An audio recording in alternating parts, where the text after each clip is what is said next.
Bonjour et bienvenue à la chaîne Effistyle. Ici Rams. On est aujourd'hui ici avec Dalia et on va parler d'une panoplie de sujets qui vont aérer de l'entrepreneuriat jusqu'à la musique, la bouffe, les finances. Quand est-ce qu'on s'est rencontrés, Dalia? On s'est rencontrés il y a très longtemps. Je pense que c'était en 2016. On avait une amie en commun qui venait d'avoir son bébé, donc on était là pour son baby shower, pour la visiter. Oui, je me souviens de la journée, il y avait de la bonne bouffe, c'était une belle ambiance. Et après, on avait pris contact parce que je me souviens, tu faisais du modeling, c'est ça? Exactement. Toi aussi, t'en faisais déjà. Ouais, dans le temps, je faisais du modeling, en effet. J'étais dans des fashion shows et tout. Plus ça niveau semi-amatorial, on va dire ça quand même. Mais toi, là, je me souviens quand même, tu faisais ça assez professionnel, là. Ouais, j'en faisais souvent. J'adorais faire ça. J'adore encore faire ça. Ok. Puis, tu sais, à ce moment-là, dans cette période-là, quand je t'avais rencontré, j'avais eu un message des filles parce qu'on Ok. on avait fait quelques projets ensemble avec Effistère. Puis elle m'avait dit que elle avait beaucoup de modèles féminins, mais qu'elle avait besoin de modèles masculins. Mhm. Donc, j'avais tout de suite pensé à toi, comme je savais que tu allais ajouter de la couleur à ces vêtements. Je me souviens, c'était une belle expérience. Je me rappelle, on était à Pierrefonds. Pour ceux qui connaissent pas Montréal, c'est plutôt dans l'ouest de l'île. C'était une belle journée ensoleillée. On a rencontré de nouvelles personnes, des personnes avec qui on est même en contact maintenant.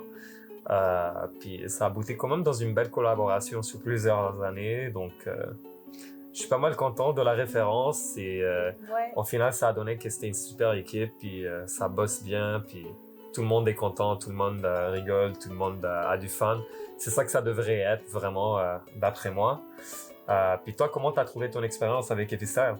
Moi, j'avais aussi adoré l'expérience. Ça m'a permis de rencontrer plusieurs personnes qui aiment aussi faire du modeling. On a continué à collaborer sur d'autres projets parce que le monde est petit aussi. Ben ouais.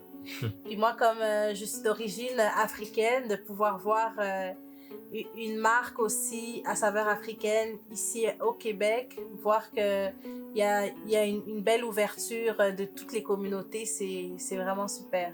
Non, en effet, là, c'est ce que j'aimais. Moi, j'aime beaucoup tout ce qui est culture africaine. C'est quelque chose de très... Je trouve ça très, très beau.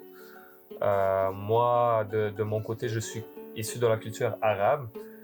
J'ai grandi dans d'autres pays aussi, tu vois. Alors, le mélange de cultures, en fait, c'est ce qui m'attire le plus. C'est vraiment euh, quand une culture vient chercher une autre culture, puis je vois qu'il y a quand même euh, beaucoup d'aspects qui se répètent, qui se mélangent, qui créent des nouvelles tendances, surtout en 2022, n'est-ce pas? Et je trouve que le partage de ce style que F-Style essaie de portraire avec ses vêtements, c'est quand même quelque chose d'exceptionnel. Parce que oui, il va y avoir beaucoup de gens qui vont peut-être essayer d'avoir quelque chose de similaire, mais il n'y a rien qui va se comparer à la qualité, par exemple, de FSA. Mettons que c'est des matériaux de là-bas, c'est vraiment des tissus de qualité. C'est quelque chose qui est fait pour durer dans le temps. Comme on dirait en anglais, it's meant to be timeless, right? Puis, c'est moi, c'est quelque chose qui m'a ébloui dès que j'ai vu ces vêtements. J'étais quand même, j'étais vraiment saisi. Et j'étais comme, OK, that's it. On va collaborer ensemble, mais c'est sûr que je vais devoir refaire mon garde-robe, là, puis C'est c'est ça, ça puis qui est aussi, arrivé. t'as rencontré une entrepreneur derrière aussi, donc je pense que vous avez connecté aussi au niveau de l'entrepreneuriat. Même si vous êtes dans des domaines différents, vous avez quand même connecté à ce point-là, comme il y a beaucoup de similarités. Ouais, en effet, moi, je suis quelqu'un... j'aime beaucoup l'entrepreneuriat, l'idée de l'entrepreneuriat. Je trouve que encore aujourd'hui, il n'y a pas beaucoup de monde qui comprend encore exactement ce qu'est l'entrepreneuriat. Et quand je dis ça, je dis que voilà, pour être en entrepreneuriat, ça ne veut pas forcément dire voilà, tu as une compagnie, puis tu vends quelque chose. Euh, pour moi, l'entrepreneuriat, ça peut être vraiment toi-même. Toi-même, parfois, tu es ta propre entreprise. Que ce soit, par exemple, si tu es photographe, si tu es vidéographe, ou même si tu fais par exemple du trading ou si tu investis, si tu ne te traites pas comme ta propre entreprise, le temps il te rattrape au final. Et le but vraiment d'être en entrepreneuriat, c'est justement de pouvoir avoir la discipline qui te permet de travailler de façon efficace, de manière à être plus libre financièrement dans un futur proche, on espère bien sûr. Fait que moi, c'est ça, tout ce qui est entrepreneuriat, c'est sûr que j'ai connecté avec Simone, la propriétaire de FC Style, sur ce niveau-là. Puis toi, de ton côté? Ben moi, de mon côté, moi, je suis entrepreneur aussi. Je fais du développement web. OK. Puis aussi, Simone, comme elle est entrepreneur, puis aussi, elle a ce côté en informatique. Elle a des bons conseils, une sorte de mentor aussi.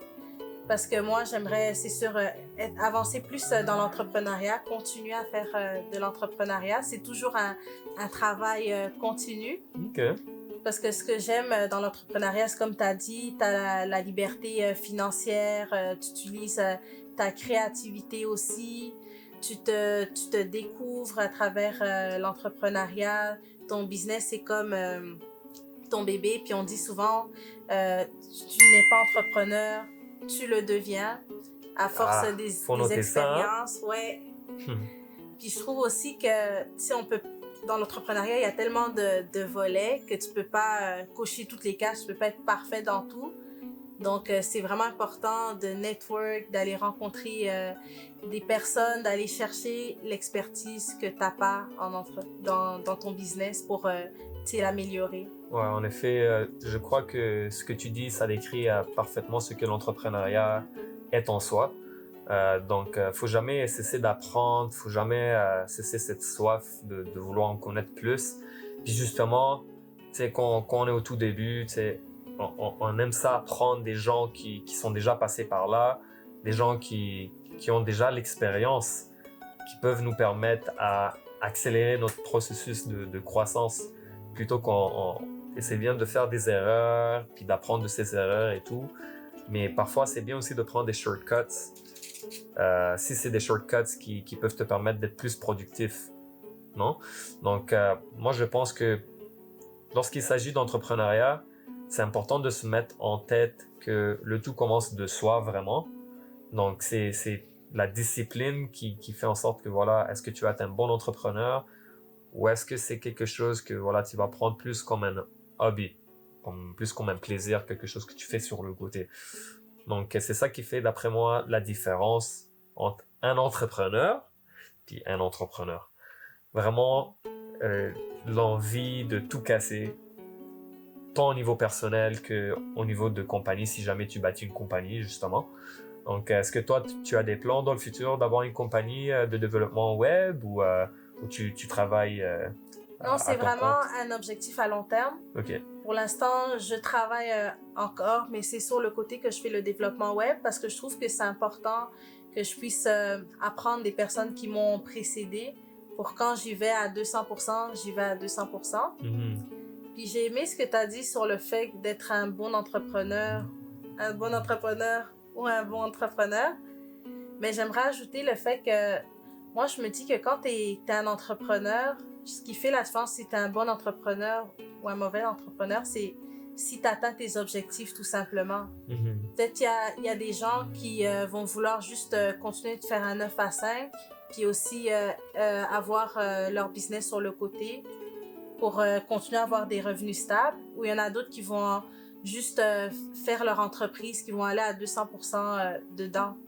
Puis les deux sont pas mauvais en soi. Il faut vraiment que tu suives tes objectifs à toi, ce que tu veux faire. Je trouve ce que tu as dit est excellent de ce point de vue-là. Il y a beaucoup de gens, je vois souvent, surtout dans les réseaux sociaux et ailleurs, ils diabolisent le 9 à 5. Le 9 à 5, si tu veux être libre financièrement, laisse tomber les 9 à 5, deviens entrepreneur et tout. Mais la réalité dans laquelle on vit fait en sorte que beaucoup de gens, ils ont quand même besoin de sécurité, n'est-ce pas? Après, c'est sûr que c'est bien d'avoir de la sécurité, mais il faut aussi savoir prendre des risques. Parce qu'à la fin, c'est les gens qui prennent le plus de risques qui ont le plus de succès par la suite.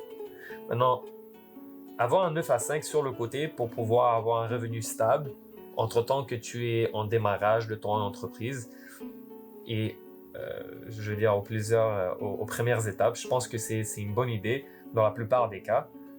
Après, sauf si tu es enfant de Bill Gates ou n'est-ce pas? Mais je trouve que ce que tu dis, c'est très intéressant parce qu'il y a beaucoup de gens qui pensent que vraiment l'entrepreneuriat, c'est quelque chose d'inatteignable. On est tellement entraîné par la société à juste être dans un 9 à 5 jusqu'à la retraite qu'on oublie en fait nos objectifs sur le côté. Donc, on délaisse tout ce qu'on aimerait faire pour quelque chose que, on va pas se mentir, la plupart du temps, on n'aime pas trop faire. Ouais. Mais moi, je trouve qu'avoir un 9 à 5 pendant qu'on a une entreprise sur le côté, ça nous donne justement de apprendre, faire de l'expérience, faire nos essais, nos erreurs, puis d'en apprendre plus. Maintenant, comme je l'ai répété depuis tantôt, c'est vraiment une question de discipline. Donc, est-ce que tu vas avoir une routine pour ta business ou tu fais tout de façon aléatoire? Est-ce que tu te traites toi-même comme une business en fait? Tu vois? Moi, de mon côté, je fais du trading par exemple, puis je me rappelle dans mes débuts, j'étais pas très constant, j'étais pas discipliné du tout, je savais pas ce que je faisais du tout, puis je faisais pas mal du n'importe quoi. Puis, tu sais, en tant qu'entrepreneur, il faut que tu prennes du recul. Si tu sais prendre du recul, c'est là que tu sais comment apprendre de tes erreurs. Beaucoup de gens, ils commettent des erreurs, mais ils apprennent pas de leurs erreurs, ils continuent à commettre ces erreurs-là. Mais la vérité, c'est qu'il faut que tu saches mettre ton orgueil de côté, puis te dire, voilà, j'ai fait cette erreur. Est-ce que je vais continuer à faire cette erreur parce que j'ai mon orgueil, puis je vais pas admettre que j'ai commis une erreur? Ou est-ce que, voilà, je vais mettre mon orgueil de côté, puis, tu sais, je vais comprendre, voilà, où est l'erreur? Qu'est-ce que je peux faire pour la résoudre? Quel est le patch que je peux mettre pour ne pas que cette erreur se reproduise? Donc, c'est là que j'ai commencé à plus me renseigner par rapport à trading, plus m'éduquer. J'ai quand même eu des amis et des mentors. Shout out to Anthony, shout out to Andy, you know. Ça, c'était mes work buddies back in the days.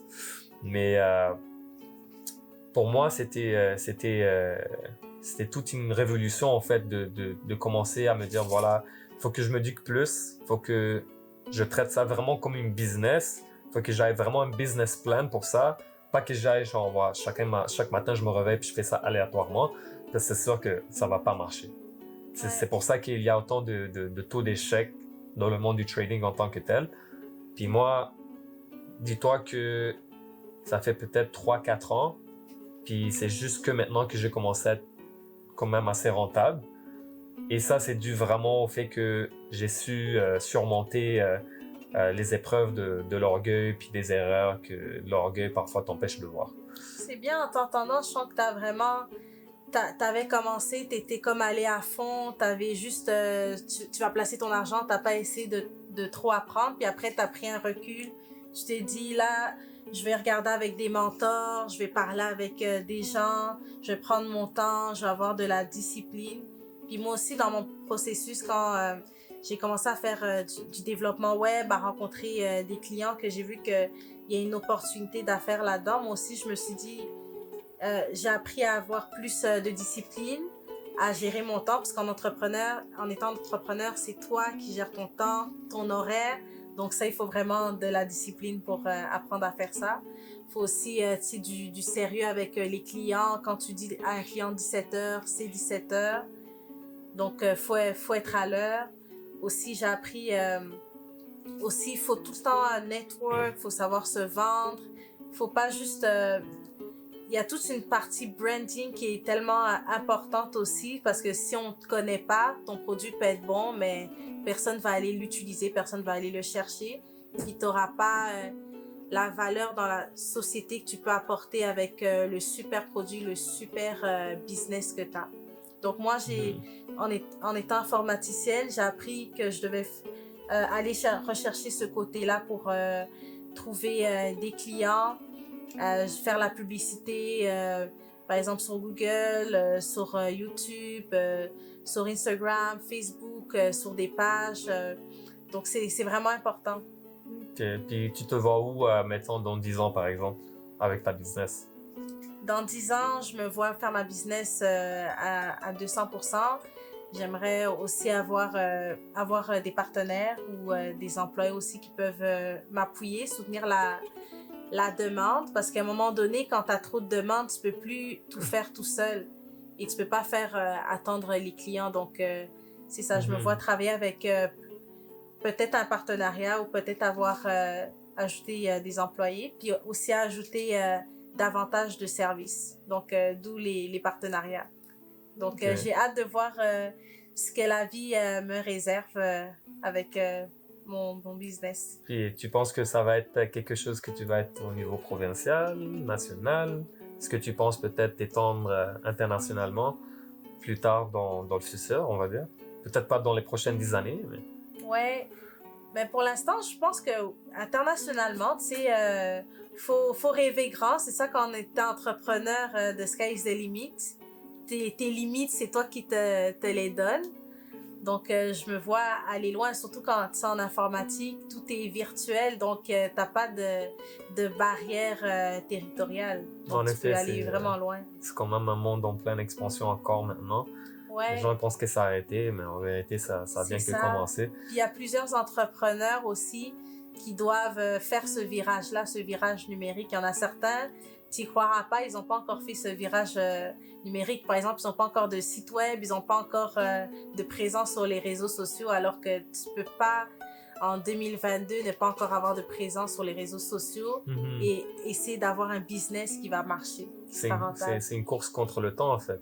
Les Ouais, gens, ils vont remarquer que voilà, ils ont perdu le temps.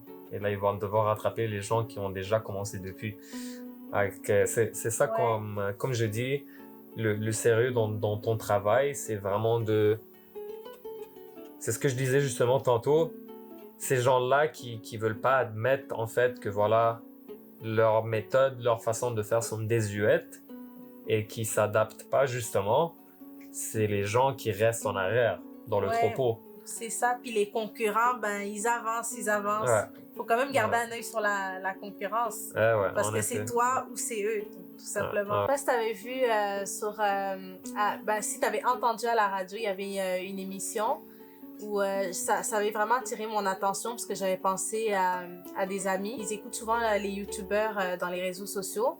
Puis ces youtubeurs, c'est comme, tu sais, ils te fouettent mentalement. Ils te disent, tu fais ton 9 à 5, faut que tu avances, faut que tu sois un entrepreneur. Moi, j'ai fait ci, j'ai fait ça, puis maintenant, je fais 1 million par jour. Puis toi, t'es encore rendu là, t'es encore assis, t'avances pas, puis t'es en train de me regarder à l'écran.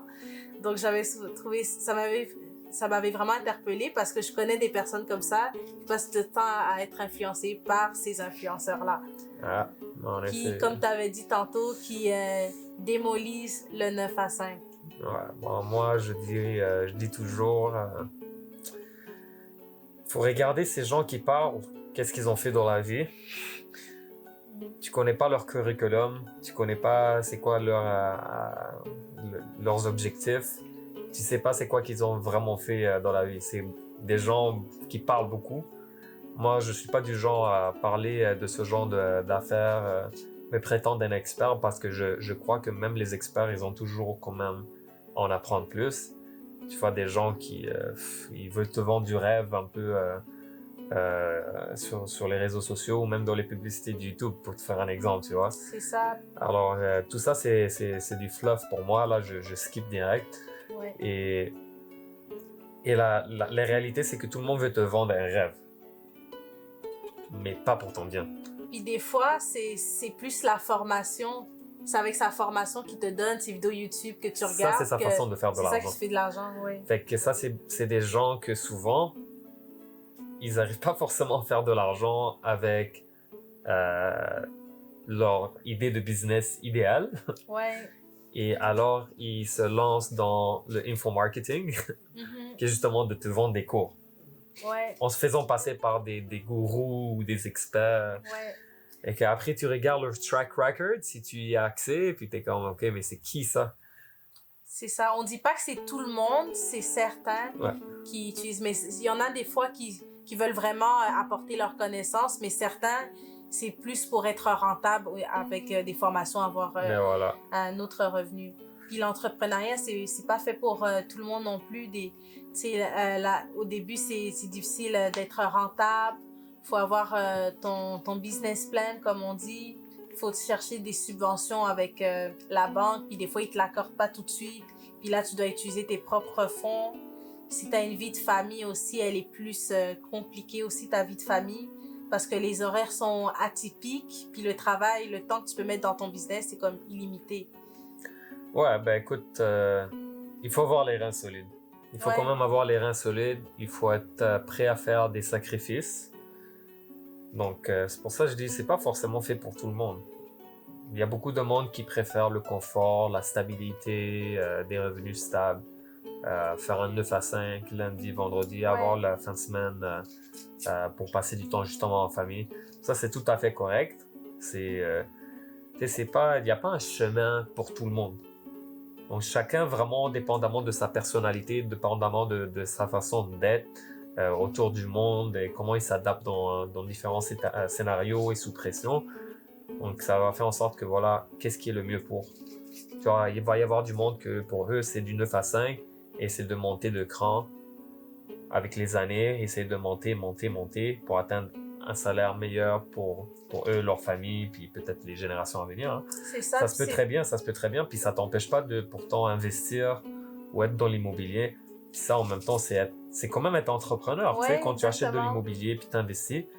Donc, mine de rien, même ces personnes qui font du 9 à 5 et qui se sentent pas prêtes pour l'entrepreneuriat, ça se peut qu'ils fassent de l'entrepreneuriat de façon indirecte, sans s'en rendre peut-être compte, n'est-ce pas? Donc, moi, je dis toujours, il faut cesser de diaboliser une ou l'autre route. L'entrepreneuriat, je trouve que ce n'est pas pour tout le monde, personnellement, parce que ce n'est pas tout le monde qui est prêt à faire les sacrifices que l'entrepreneuriat requiert, surtout au début. Ouais. Puis ce n'est pas tout le monde qui va pouvoir gérer la pression d'être, par exemple, endetté ou au début, tu vas peut-être être endetté avant commencer à être rentable puis à récupérer l'argent de tes investissements, n'est-ce pas? Et puis c'est aussi bien d'être dans un 9 à 5, être ta stabilité, faire ta vie, en autant que tu sois confortable avec tes choix, puis que tu sois vraiment à l'aise avec qui tu es comme personne, puis ce que tu fais, moi je trouve que c'est tout à fait correct. C'est ça. Puis la vie est longue aussi. On dit souvent que la vie est courte, mais moi je trouve que la vie est longue parce que tu peux faire des virages quand tu veux, tu peux faire ce que tu veux avec ta vie. Tu peux te dire, pendant les 5 prochaines années, je vais me dire je vais faire du 9 à 5, après dans 2 ans je démarre mon business, après je vais revenir dans le 9 à 5. Donc tu peux faire ces virages-là, dépendamment du contexte dans lequel tu es pour le moment, celui qui est plus convenable pour toi. Mm-hmm. Comme moi, il y a 3 ans, j'aurais pas été capable de commencer à lancer mes activités entrepreneuriales, de travailler pour moi-même. Puis maintenant, en ce moment, je sens que j'ai la capacité, j'ai le temps, j'ai l'espace pour pouvoir me plonger, comme on dit. Ouais, c'est vraiment tout dans la mentalité, comme tu dis. C'est une question que, voilà, t'as acquis de l'expérience, puis ça te rend plus confiante en toi, puis tes capacités de gérer tout ce que tu as à gérer avec ta business. Mais je te rejoins là-dessus, c'est pas forcément facile au début, mais c'est payant par la suite. Pour ceux qui seraient intéressés vraiment à se lancer, je vous dis, si c'est quelque chose qui peut vous intéresser, n'y réfléchissez pas trop, parce que plus vous y réfléchissez, et plus ça va prendre du temps. Puis chacun à ses niveaux, on va dire pas tout le monde va être à l'aise avec tout. Puis peut-être tu vas être à l'aise avec quelque chose d'autre. Donc peut-être le partenariat, à ce moment-là, ça serait bon. Parce que vous allez rejoindre vos forces. Chacun a sa force qui amène à la table. Puis ça peut aboutir à un bon partenariat. Donc, c'est pas forcément d'être tout seul dans un entrepreneuriat, tu peux être avec quelqu'un d'autre. Sinon... Mais moi, j'ai une question pour toi. Je me demandais, personnellement, vu ton expérience, c'est quoi qui... un entrepreneur, quand il est dans les réseaux sociaux, c'est quoi qui est vendeur, tu penses? C'est quoi les stratégies qui fait qu'on va choisir un entrepreneur par rapport à un autre, dans la façon dont il se présente? Moi, je le dis d'expérience personnelle. Quand j'ai lancé mon réseau social, c'était plus pour du modeling puis pour la musique. Après, c'est sûr qu'avec le temps, il y a commencé à y avoir quelques glissements dans mon réseau à moi. C'est pas forcément ce que je voulais, mais ça me fait penser à ce que je pourrais faire par la suite avec du contenu que je poste, par exemple. Mais revenons à ta question, je pense que quand quelqu'un vient sur une page, c'est pour quelque chose de déterminé. Donc, si tu as une page sur la bouffe, par exemple, les gens ils vont pas venir pour voir ton chat, n'est-ce pas? Si tu as une page de vêtements, les gens ils vont pas venir voir ton voyage au Brésil. On peut vraiment se passer de ces choses-là la plupart du temps.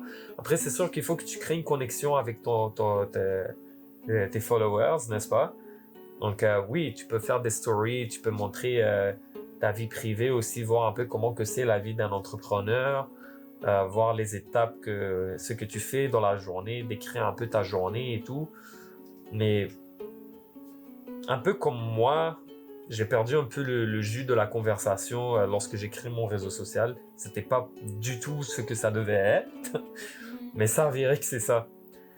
Par contre, là, je réalise maintenant, après ces années-là que j'ai mon réseau social, mon compte Instagram, Craving Rums, j'y réfléchis et je regarde, ok, c'était parti pour du modeling, puis pour ma musique. Et là, je poste des photos de nourriture, de mes voyages, des trucs un peu plus privés. Et je trouve que ça, c'est pas la bonne façon de procéder. Et je n'ai pas de problème à l'avouer, tu vois. Il y a beaucoup de gens qui vont essayer de défendre, ah, mais oui, mais si, mais ça. Non, la réalité, c'est que j'étais pas supposé faire ça, puis ça a juste viré vers là. Puis ça me montre que j'ai d'autres talents que je pourrais mettre à profit de notre compte Instagram, puis que je pourrais justement utiliser pour générer des vues, des followers, des revenus supplémentaires, n'est-ce pas? Donc pour moi, les réseaux sociaux, c'est un véhicule. Vraiment, tu montres la culture de ta compagnie. Il faut vraiment savoir vers où tu veux amener ta compagnie. Est-ce que tu veux donner l'impression que c'est plus un family-owned business? Est-ce que tu veux montrer que tu es plus une business qui est prête à scale up, donc à monter de rang? Est-ce que tu es plus, ok, je fais ça de façon casual, mais pas vraiment temps plein? Donc, pour moi, quelque chose de sérieux, c'est vraiment voir quelqu'un qui est dédié à sa page, vraiment dédié à la façon dont il procède pour essayer d'attirer des nouveaux abonnés, puis de la façon qu'ils interagissent avec les abonnés existants, n'est-ce pas? Donc, moi, je pense que au final, ce que tu montres sur tes réseaux sociaux, ça ne va pas forcément être le tout. En général, c'est 5-10% de ce que tu fais vraiment en arrière-plan. Par contre, le sérieux de la page, et là, ça vient à rejoindre ce que je disais tantôt sur la discipline, c'est d'avoir une routine spécifique. Ouais. Donc, savoir vraiment ce que tu fais et que ça fasse du sens, que ça soit logique aussi pour tes abonnés. C'est ça, au-delà des algorithmes, puis du marketing, puis tu sais, de payer pour que ta publicité vienne souvent, moi je pense que ton contenu, ça doit être quelque chose, je pense, ça doit refléter les valeurs de ta compagnie en effet, au début, parce que c'est ça qui va faire le plus connecter les gens quand ils vont se connecter aux valeurs que tu veux véhiculer. Là, ils vont avoir plus un attachement pas juste au produit, mais vraiment à toute la marque. Donc, je trouve que c'est important. Moi, quand je poste, sur le fait que je fais des sites web, que j'offre des formations en TI aussi.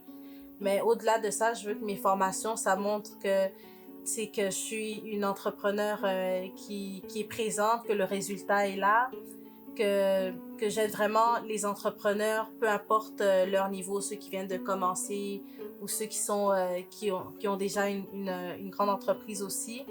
Donc aussi, j'aide les entrepreneurs à sentir que c'est accessible pour avoir ce virage numérique, avoir cette présence-là. J'ai commencé avec la musique, le modeling en tech, ça a viré vers le voyage, ça a viré vers la bouffe. Et que ça montre que quand même, j'ai du potentiel pour avoir d'autres pages. Il ne faut pas quand même rester sur une idée fixe. Tu peux avoir plusieurs idées puis les mettre en place tout en même temps. Donc, tu parlais tantôt de virage. Ouais. Comme le virage que mon réseau social a pris. Et que, qu'est-ce que tu aimes faire dans la vie, vu que tu dis la vie est longue, la vie est aussi belle, j'espère. Mais oui, la vie est belle. Elle est belle quand tu fais ce que tu aimes faire, tout simplement. Donc, j'ai dit que je fais les sites web, j'aime faire ça. J'aime beaucoup aussi m'impliquer dans ma communauté, dans mon quartier, participer aux événements et en organiser. Ça me permet de créer, d'être j'aime beaucoup le terme que j'avais entendu récemment, une artisante du vivre ensemble. Donc, ce terme-là, je me suis réapproprié en créant vraiment des fêtes de quartier qui ont permis aux gens de se rencontrer, en allant aux événements, en faisant du bénévolat pour soutenir les personnes qui ont besoin d'aide.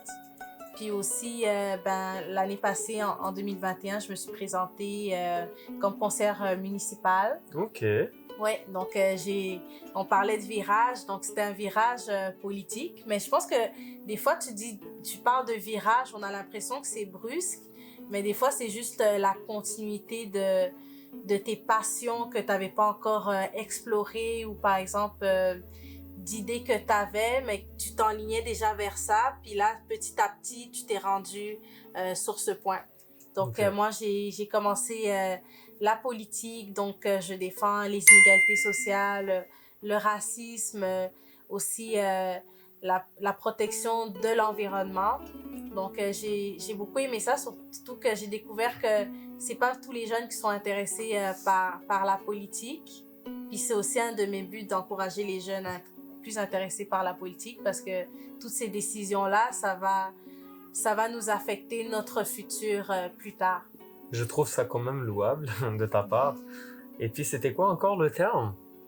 Quel terme? Ah oui, artisan du vivre ensemble. Est-ce que toi, tu sens que tu... Parlons d'entrepreneuriat, il faut que tu mettes le copyright sur ce terme. Hein? Oui, copyright. On va faire un branding là-dessus. Et ouais. Puis toi, est-ce que tu as d'autres activités aussi? Tu as dit que tu avais d'autres activités, mais tu es rendu dans ces activités-là. Est-ce que tu les explores à leur maximum? Mais regarde, parlons de ça. Moi, j'aime tout ce qui est bouffe et musique, bien évidemment. Qui n'aime pas ça vraiment? Je trouve que la musique est un véhicule pour rejoindre tout le monde vers un même but. Puis je trouve que les différents types de chansons, de musique, de genre, en fait, c'est stimulant. Puis moi, j'écoute vraiment pas mal de tout. Mais j'aime beaucoup surtout le R&B, Afro-pop, des trucs qui te font danser, qui te font bouger, n'est-ce pas? Puis puis moi, de mon côté, je fais du R&B, je fais du soul. Et je trouve qu'il faut quand même laisser du temps pour ses passions. Ouais. Donc, comme je disais tantôt, mon compte Instagram a pris un virage que c'était pas prévu. Mais est-ce que toi, quand tu dis que tu fais de la musique, est-ce que tu chantes ou là tu joues des instruments puis tu fais des enregistrements? Ouais. Fait que là, je viens de compléter mon in-home studio. On va l'appeler comme ça. J'entends juste l'arrivée de mes nouveaux studio monitors. Et que j'attends juste ça, puis je continue mon projet d'album EP que j'avais entrepris il y a quelques mois. Et c'est ça quand je parle de discipline. Encore une fois, je répète beaucoup ce terme, mais c'est un mot-clé pour moi. C'est ce qui m'a changé vraiment. Je trouve que je suis pas encore là exactement dans le monde de la musique, mais je sens être sur la bonne voie. Donc moi, je trouve que c'est quand même des étapes peu à peu, tu te développes, Mais la réalité, c'est qu'à un moment donné, il faut stopper, il faut s'arrêter, puis il faut juste se lancer.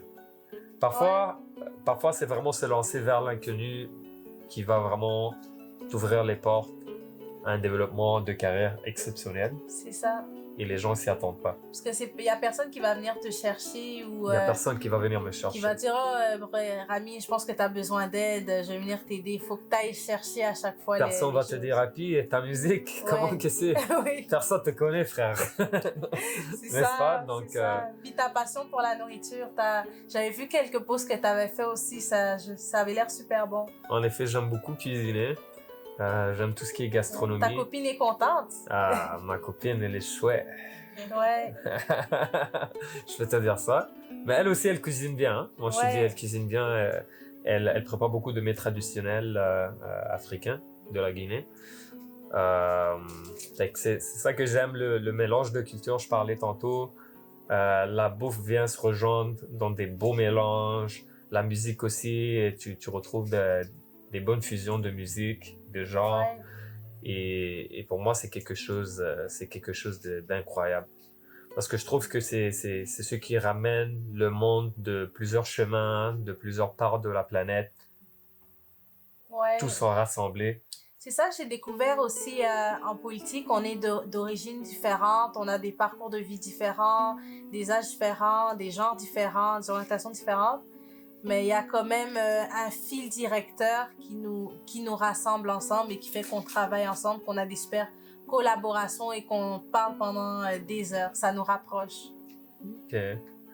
C'est intéressant de voir comment le lien entre la politique puis ce que ça peut être la musique. Ouais. J'avoue, j'y avais jamais pensé comme ça, mais Ouais, j'avoue qu'on vient tous de cultures différentes, on est tous ici c'est ça. d'ethnies différentes aussi. Et c'est ça que ça fait le beau mélange. C'est pour ça que j'adore Montréal. C'est sûr que j'aimerais ça terminer avec mon album EP au plus vite. Ouais. Et Ça va sortir quand tu penses? ça c'est les détails sont encore fuzzy là. Ah, on a hâte. Donc Ouais. on verra ce que ça donne. C'est sûr que j'y travaille et c'est comme avec toute autre chose. Au début ça prend du temps. Mais une fois que tu t'es lancé, là, tu deviens plus loose, puis là, ça avance beaucoup plus rapidement. Tu travailles de façon plus efficace. Mais ça pourrait être des bonnes idées. Il faut regarder ça aussi comme une business. C'est quoi les conseils que tu aurais à donner aux gens qui nous écoutent, dépendamment Moi, de ton parcours? je pense que rendu en 2022, c'est très important de pas juste focuser sur l'éducation de l'école. C'est bien d'aller à l'école, c'est bien d'avoir de 9 à 5, c'est bien d'être entrepreneur, tout est bien. Mais la vérité, c'est que ce qui fait la différence, c'est ton éducation personnelle. Ce que toi, tu penses ou que tu trouves intéressant, c'est bien, mais il faut avoir des bases solides pour avoir toujours des plans B, des plans C. Donc, en 2020, pour moi, c'est important de démystifier ce qui est la littératie financière. C'est quelque chose d'extrêmement important que je pense tout le monde devrait vraiment s'intéresser plus à ça, surtout après avoir passé à travers tous les problèmes qu'on vient de passer dans les 2 dernières années avec la pandémie. C'est question de casser les cycles de toxicité générationnelle dans nos familles. Si on est ici d'une famille qui n'est pas forcément avec des moyens, ou même si on est avec une famille qui a des moyens, mais qu'on veut se démarquer puis avoir notre propre chemin, je trouve que c'est important pour créer de la richesse générationnelle, pour que nos enfants, les enfants de nos enfants, les générations à venir puissent vraiment fleurir.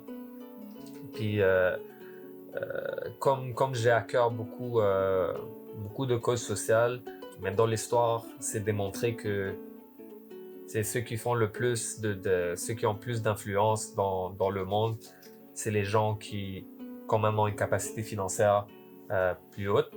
Après, c'est sûr qu'une capacité financière dans les bonnes mains, c'est quelque chose, et dans les mauvaises mains, comme on a vu à travers l'histoire, c'est autre chose, n'est-ce pas? Ouais. Puis toi, est-ce que tu aurais quelque chose à conseiller à nos followers? Ouais, ben moi, mon message, ce serait plus pour les jeunes. Comme tantôt, tu as parlé générations futures.